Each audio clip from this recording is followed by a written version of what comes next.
Hello, BookTube, and welcome back. It feels like I haven't recorded in forever, and in reality, it's been like a week. So I do apologize for that. Thank you, everybody, for your well wishes. I'm feeling much better. I think it was more an exhaustion thing. I am so much of an introvert, it's not even funny. I just like going to work and coming home and sitting and reading or knitting or whatever. I mean, I love getting on and doing this, but interacting with people, like, too much, just kind of and I did a lot of that last week, so I think I just really needed the downtime. But I meant to record a Friday Reads yesterday, but some stuff happened personally within the family. My mom ended up in hospital. That's all I'm really gonna like.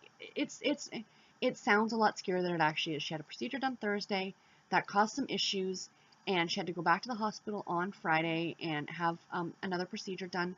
She's fine. She's absolutely fine. They're just keeping her for a few days just to see and make sure that she's good and that certain levels in her blood get back to normal. I went and saw her today, and she's in great spirits, and we were just joking, saying, like, it's a good thing this wasn't next weekend for Christmas. So 1 week till Christmas Eve, guys. Do you guys like my ears? I decided to wear these. I bought these like a month ago at Walmart to wear like on my knitting podcast and here, and I'm like, I have to wear them because they're just so darn cute. And they jingle. I don't know if you guys can hear that or not. But yes, sorry about the lighting. It's later in the day right now, but so this is actually going to be a weekend reads along with a little book haul because totally unexpected. I stopped somewhere on my way back from the hospital from seeing mom, bought a few things, thought I'd show them to you guys. So let's jump into what I am reading this weekend. So what I'm reading on my Kindle is Christmas in Key West by Cynthia Thompson. This is it's a Harlequin super romance. I'm really enjoying it. It's really adorably cute. It's about these two, Abby and Reese, and they had a quick little fling when she was graduating high school and he was about to enlist in the Navy. There's a backstory to that. And they kind of had, like, of course, the one night together, and she ends up pregnant.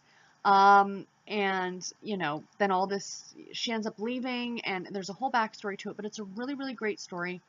And experiencing the Christmas season in a hot climate is weird to me because I live in Canada. We have had so much snow over the last few days.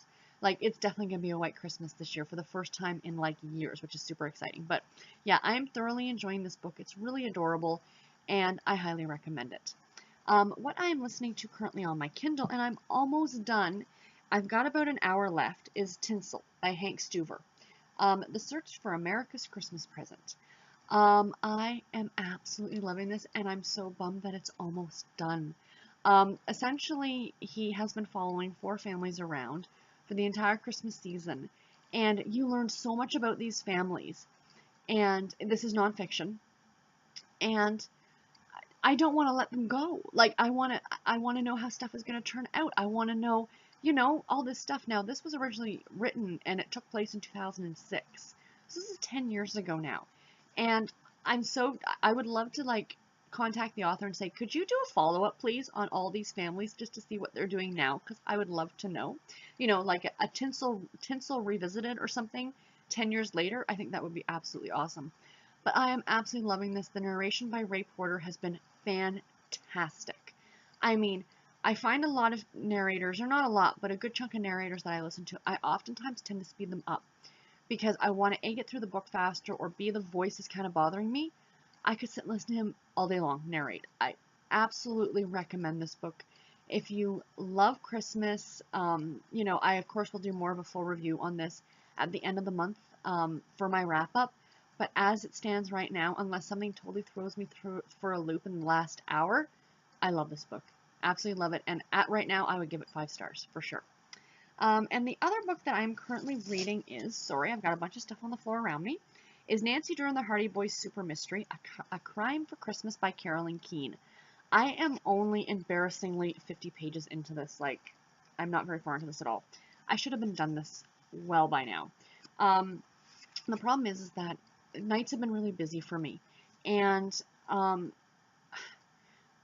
like to read these books, like these back to my childhood books, before I go to bed. The problem is that when I'm dragging myself to bed, I'm exhausted and I don't feel like reading.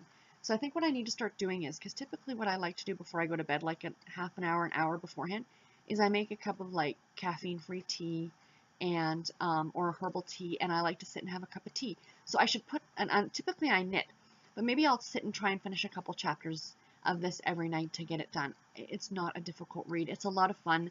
You know, Nancy and Frank and Joe and Nancy's cousin Bess are in New York City because of jewel thieves. So, you know, I mean, this was written in '88. It's so much fun.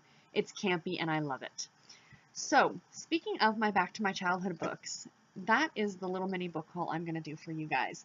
I got an email because I belong to the Savers Club for Value Village, which I think is called Savers in the US. And I got an email saying that all this weekend, like Saturday and Sunday, they were having a 40% off for members on books, movies, and music and stuff like that.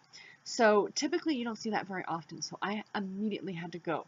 So I got 10 books for $8. No, excuse me, for $9. I gave her a $10 bill and got a loonie back. Like, come on. So I'm going to go through these a little quickly. Like, these are all, like, the Back to My Childhood books. The one thing I realized, though, they had a lot of Babysitter's Club books there, but I could not remember if I had certain ones or not. Some of them I was questioning, like, did I buy that one already? Because I have a lot of that series. And I realized I'm off between Christmas and New Year's. I think one of the things I'm going to do is try and organize those and try and make like a spreadsheet list, because I like to be organized like that, of all the ones I have, and then like maybe all of them, and then just check off all the ones that I have. So then when I end up somewhere like that, I can just quickly look at the sheet. Yeah, I know if I put them on Goodreads, I can bring up the Goodreads app, but then it's like you got to type in the title, when I'd rather just pull the sheet out and go through it and just see what they have on the shelf. I think personally that that would make it a lot quicker and easier. So I was really pleased because they actually had some Sweet Valley books, and Sweet Valley books you sometimes don't find, or at least I don't find them as often. So Sweet Valley High number 142, The Big Night. This was very much towards the end of the series when they started doing these like photographic covers. I like the old covers, but that's me. These aren't like a reissue cover. This is the only way these covers were done then. So, I mean, they're nice, but what have you. Like I said, I'm pretty sure this is either, like, this is one of the last books.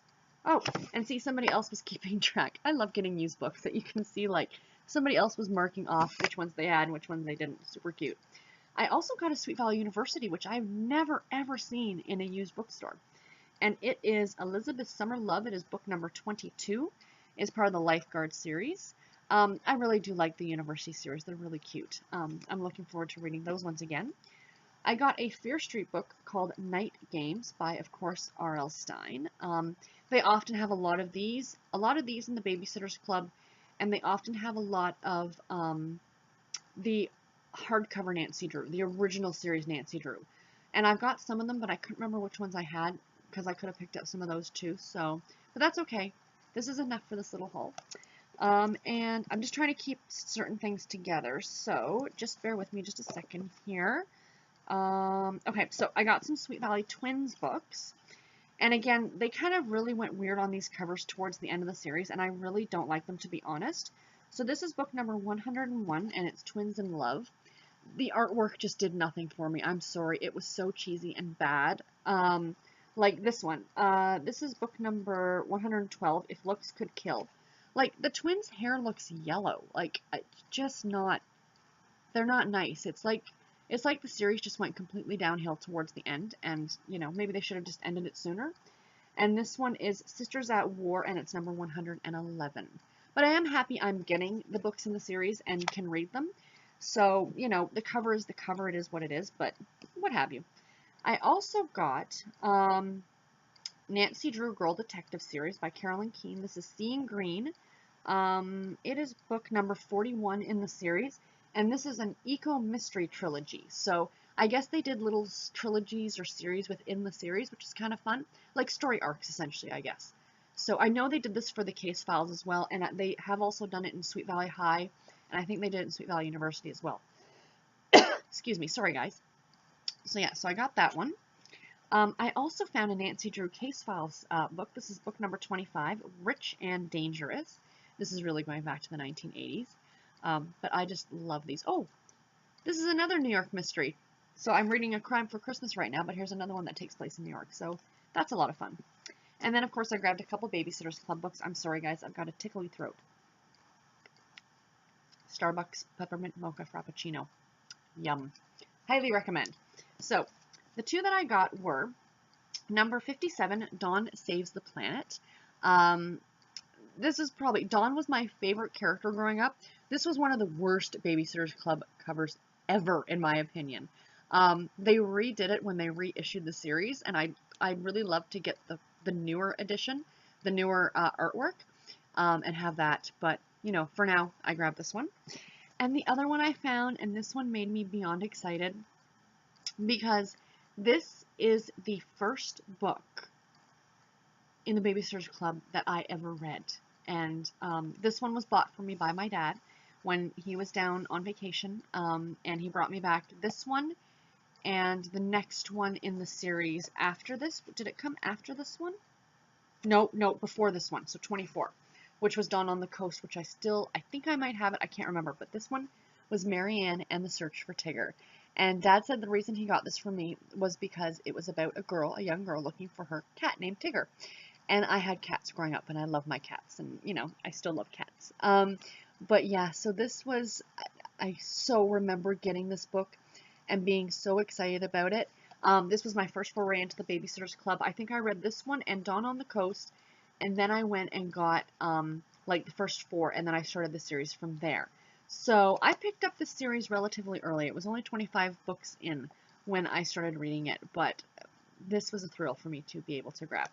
But I do have to point out, and this is, the covers of these books have been talked about, and about a lot of these books, in a lot of different places, on how old the kids look.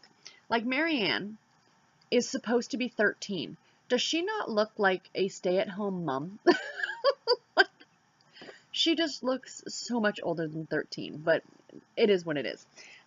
So yeah, I mean, I was super happy to find that, and I think I got some really good books. For $9, you can't beat that. Now, the little thing I really want to quickly mention, I was watching Richard Delaney's channel. It used to be, I can't remember what it used to be called, but it's now called Richard's Book Nook, and he's actually on hiatus. He takes December off every year, but he'll be back in January. He does some great reviews, and he reviews a lot of middle grade stuff, which is a lot of fun. But what he was talking about in his last video that I watched, I'm really behind on BookTube videos, is that when he does his hauls now, he's going to tell you how much he paid for each book. And I think that's a lot of fun, and I'm going to start doing that in 2017 as well. Maybe put, like, at the bottom when I hold up a book where I got it from and how much I paid for it. I think it'll help keep me in check as well. I'm still filling out that Let's Read spreadsheet that, I think it was Rich did it. It was at the beginning of the year. The only thing I haven't kept up with on that is my purchases. I kind of stopped doing that in May. And I think that maybe if I especially start doing hauls. I really don't do a lot of hauls on this channel. So if I start doing them, it might keep me more accountable for the things that I'm buying and how much I'm spending. Because as you guys know who have a Kindle, buying Kindle books is so easy. It's like, oh, it's free. Or, oh, it's 99 cents. Buy now. And then you end up with all these books that you're like, oh yeah, I don't really know if I really want to read that or not. So, you know, by keeping myself a bit more accountable, for it, it might help curb my spending, I'm hoping. Because, yeah, free books are great, but if it's not really anything you're interested in, it's just going to take up room on your Kindle. Do you know what I mean? So I'm really, really trying to be better at that. I'm going to do a video, I think, between Christmas and New Year's on this channel about my goals for 2017. Because I do have a bunch of them, and I have almost had this BookTube channel for a whole year. My 1 year will be, like, the 1st of January, so that's coming up real quick, and I'm really excited about that. So I want to thank all of you who have tuned in to continue watching me.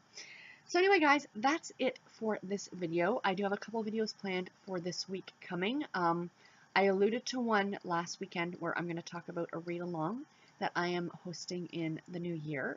That's going to run through all of 2017. And I also am going to start doing a new series on this channel, like a monthly series. And I'm going to start it this December, and it is called Pre-Orders. So essentially what I'm going to do is I'm going to talk about all the books that I have pre-ordered for the next month. So next week I will be putting out a video of all the pre-orders of books that I have done for January. I've curbed down my pre-orders. I used to pre-order quite a bit, but now I've like dropped it off, and I only really pre-order stuff that I really, really want to read. The rest of the stuff I will put on my wish list, And then it gives you time to think about it. Like, do I really, really want it? Like, even though pre-orders, you have time to kind of go back and think about it, sometimes you forget that you pre-ordered something, and then suddenly it's like you get the email from Amazon that you just purchased this book, and you're like, oh yeah, I forgot about that.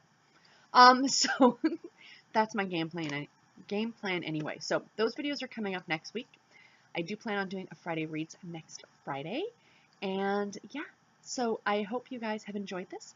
Let me know what you guys are reading and doing this weekend. Are you done all your Christmas shopping? Or are you still heading out to the malls? Or are you online shopping? Because that's the smartest thing to do. But anyway, guys, until my next video, take care and happy reading. Talk to you later. Bye.